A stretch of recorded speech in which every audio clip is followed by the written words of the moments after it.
ನಮಸ್ಕಾರ ರೀ ಸ್ನೇಹಿತರೆ, ಕನ್ನಡ ಕ್ರಿಕೆಟ್ ಮಗ ಚಾನಲ್ಗೆ ತಮಗೆಲ್ಲ ಸ್ವಾಗತ ರೀ. ಬನ್ರಿ ಇವತ್ತಿನ ವಿಷಯ ಬಗ್ಗೆ ಚರ್ಚೆ ಮಾಡೋಣ. ಅಂದ್ರೆ ನಾವು ಇವತ್ತು ವೈಭವ್ ಸೂರ್ಯವಂಶಿ ಧಮಾಕ ಮಾಡಿದ್ದಾರೆ ಜಿಟಿಗೆ. ಯಾವ ರೀತಿಯಾಗಿ ಧಮಾಕ ಮಾಡಿದ್ರು, ಹಾಗೇನೆ ದಾಖಲೆ ಕೂಡ ಬರೆದ್ರು ಪಾಯಿಂಟ್ ಟೇಬಲ್ ಪಟ್ಟಿಯಲ್ಲಿ.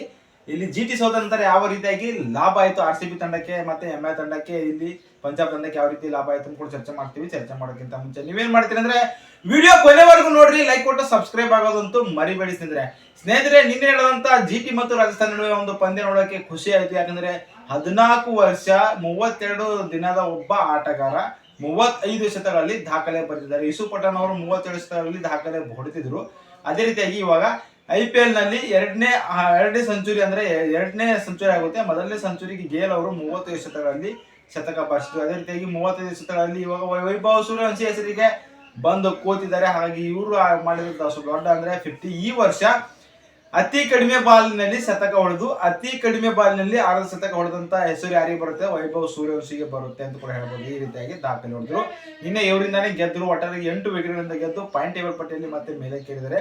ಹಾಗಾಗಿ ನೋಡಬಹುದು ಪಾಯಿಂಟ್ ಟೇಬಲ್ ಪಟ್ಟಿಯಲ್ಲಿ ಮತ್ತೆ ಅದ್ಭುತವಂತ ಕಂಬ್ಯಾಕ್ ಮಾಡಿದ್ದಾರೆ. ಇಲ್ಲಿ ಯಾರಂದ್ರೆ ರಾಜಸ್ಥಾನದವರು. ಇವತ್ತು ನಿನ್ನೆ ಗೆದ್ದಂತ RCB ದೊಡ್ಡ ಲಾಭ ಆಯ್ತು.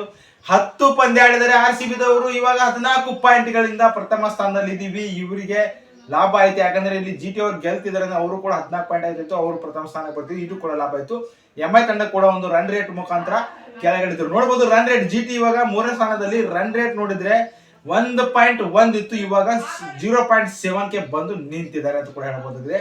ಒಂದು ಪಂದ್ಯ ಹೀನಾಯ ಸೋಲು ಅನುಭವಿಸಿದ ಅಷ್ಟು ಕೆಳಗಡೆ ಬಂತು ರನ್ ರೇಟ್. ಈ ರನ್ ರೇಟ್ ಮುಖ್ಯ ಅತ್ಯ ಅಮೂಲ್ಯವಾಗಿರುತ್ತೆ. ಇಲ್ಲಿ 16 ಪಾಯಿಂಟ್ ಆದ ನಂತರ ಎಲ್ಲ ಯಾರ್ಯಾರು 16 ಆಗುತ್ತೆ ಅವರೆಲ್ಲ ಮೇಲಕ್ಕೆ ಹೋಗ್ತಾರೆ. 14 ಪಾಯಿಂಟ್ ಆದವರು ಮತ್ತೆ ಪಾಯಿಂಟ್ ಟೇಬಲ್ ಪಟ್ಟಿಲಿ ರನ್ ರೇಟ್ ಮುಖಾಂತರ ಒಳಗಡೆ ಬರುತ್ತೆ ಅಂತ ಕೂಡ ಹೇಳ್ಬೋದಿದೆ.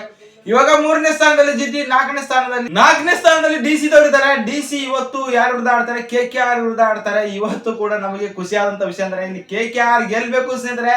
ನಿನ್ನೆ ಯಾವ ರೀತಿಯಾಗಿ RR ಗೆದ್ರು ಅದೇ ರೀತಿಯಾಗಿ ಇವತ್ತು KKR ಧಮಾಕ ಮಾಡಬೇಕು. ಡಿಸಿಗೆ ಒಂದು ಸೋಲು ಉಳಿಸಬೇಕು. ಯಾಕಂದ್ರೆ ನಮ್ಮ RCB ತಂಡಕ್ಕೆ ಒಂದು ಪ್ಲಸ್ ಪಾಯಿಂಟ್ ಆಗುತ್ತೆ. ಯಾಕಂದ್ರೆ ಅವರು ಕೂಡ RCB ಗಿಂತ ಪ್ಲಸ್ ಪಾಯಿಂಟ್ ನಲ್ಲಿ ಇದ್ದಾರೆ ಇಲ್ಲಿ ಡಿಸಿ ದವರು. ಹಾಗಾಗಿ ನಮ್ಮ RCB ತಂಡ ಮತ್ತೆ ಪ್ರಥಮ ಸ್ಥಾನದಲ್ಲಿ ಉಳಿಬೇಕಂದ್ರೆ ಇವತ್ತು ಡಿಸಿ ಸೋಲ್ಬೇಕು, ಇವತ್ತು KL ರಾಹುಲ್ ಸೋಲ್ಬೇಕಂತ ಕೂಡ ಹೇಳ್ಬೋದು. KKR ಗೆಲ್ಬೇಕು. ಇವತ್ತು ನಾವು ಸಪೋರ್ಟ್ ಮಾಡೋದು KKR ತಂಡನೇ ಅಂತ ಕೂಡ ಹೇಳ್ತೀವಿ. ಇವಾಗ ಪಾಯಿಂಟ್ ಟೇಬಲ್ ಪಟ್ಟಿಯಲ್ಲಿ 4ನೇ ಸ್ಥಾನದಲ್ಲಿ ಇದ್ದಾರೆ. 5ನೇ ಸ್ಥಾನದಲ್ಲಿ ಪಂಜಾಬ್ ದವರು ಇದ್ದಾರೆ. ಪಂಜಾಬ್ ದವರು ಸಖತ್ತಾಗಿ ಆಡ್ತಾರೆ. 11 ಪಾಯಿಂಟ್ಗಳಿಂದ ಅವರು ಕೂಡ 9 ಪಂದ್ಯ ಆಡಿದ್ದಾರೆ. ಅವರು ಮುಂದಿನ ಪಂದ್ಯ CSK ವಿರುದ್ಧ ಆಡ್ತಾರೆ. ಇದು ಇಂಪಾರ್ಟೆಂಟ್ ಆದಂತಹ ಪಂದ್ಯ ಅವರಿಗೆ. CSK ಗೆಲ್ಬೇಕು ಇಲ್ಲಿ.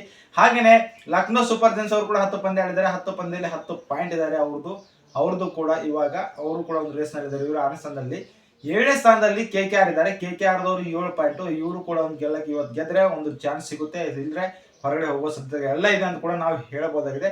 ಹಾಗೆಯೇ ಕೊನೆಯಲ್ಲಿ ರಾಜಸ್ಥಾನ್ ರಾಯಲ್ಸ್ ಅವರು ನಿನ್ನೆ ಗೆದ್ದ ನಂತರ ಬಂದಿದ್ದಾರೆ. SRH ಕೂಡ ಇದ್ದಾರೆ. ಕೊನೆಯಲ್ಲಿ CSK ಕೊನೆಯ ಸ್ಥಾನದಲ್ಲಿ. CSK ಒಂದು ಖುಷಿಯಾದಂತ ವಿಷಯ ಏನಪ್ಪಾ ಅಂದ್ರೆ ಪ್ರಥಮ ಸ್ಥಾನ ನೋಡಿದ್ರೆ ಅದು ಕೂಡ ಖುಷಿ ಆಗ್ತಾ ಇದೆ. ಕೊನೆಯ ಸ್ಥಾನ ನೋಡಿದ್ರು ಅದು ಕೂಡ ಖುಷಿ ಆಗ್ತದೆ ನಮಗೆ. ಯಾಕಂದ್ರೆ ಇಲ್ಲಿ ನಮ್ಮ ಬದ್ಧ ವೈರಿ ಕೊನೆ ಸ್ಥಾನದಲ್ಲಿ ಇದ್ದಾರೆ. ಚೆನ್ನೈ ಸೂಪರ್ ಕಿಂಗ್ ಅವರು ಕೊನೆ ಸ್ಥಾನದಲ್ಲಿ ಪ್ಲೇ ಆಫ್ ನಿಂದ ಹೊರಗಡೆ ಬಿದ್ದಿದ್ದಾರೆ. ಇದು ಒಂದು ದೊಡ್ಡ ಖುಷಿ ಆಗ್ತಾ ಇದೆ. ಹಾಗಾಗಿ ನಾವು ಕೊನೆ ಸ್ಥಾನ ನೋಡಿದ್ರು ಖುಷಿ ಆಗ್ತದೆ, ಪ್ರಥಮ ಸ್ಥಾನ ನೋಡಿದ್ರು ಖುಷಿ. ಯಾಕಂದ್ರೆ RCB ಪ್ರಥಮ ಸ್ಥಾನ, ಕೊನೆಯ ಸ್ಥಾನದಲ್ಲಿ CSK ಇದ್ದಾರೆ.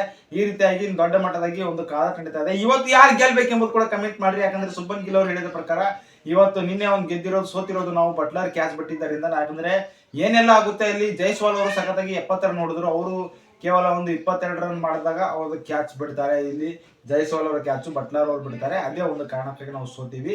ಇವತ್ತು ಬಟ್ಲರ್ ಏನಾದ್ರು ಕ್ಯಾಚ್ ಹಿಡಿತಾರೆ ಅಂದ್ರೆ ಆರಾಮಾಗಿ ಪಂದ್ಯದಲ್ಲಿ ಉಳ್ಕೋತೀವಿ. ಯಾಕಂದ್ರೆ ಆ ರೀತಿಯಾಗಿ 2 ಆಟಗಾರರು ಪಾರ್ಟ್ನರ್ಶಿಪ್ ಅಂತೂ ಸಖತ್ತಾಗಿ ಬಂತು.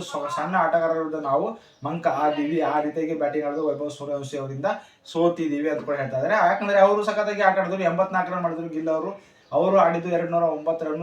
ಇವರು ಚೇಸ್ ಮಾಡ್ತಾರೆ, 12 ರನ್ ಚೇಸ್ ಮಾಡ್ತಾರೆ.